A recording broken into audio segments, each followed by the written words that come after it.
আমি সিঁদুর পরছিলাম না, হনুমান ঢুকেছে, ওই সময় ঢুকে আমায় জিজ্ঞাসা করছে ওমা তুমি সিঁদুর পরো কেন?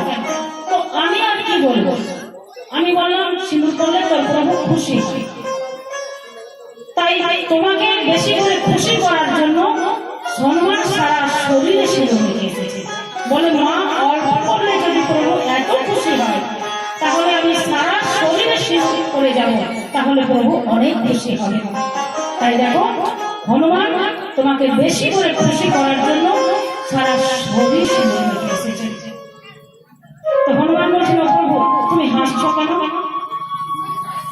শ্রী রামচন্দ্র যদি বলেন যে তুই বোকার মতো সিঁদুর করে এসেছিস কেন, হয়তো কথাটা সত্যি, কিন্তু ভক্তের মনে দুঃখ হবে।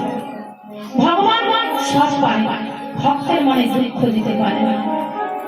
রামচন্দ্র বলছেন হনুমান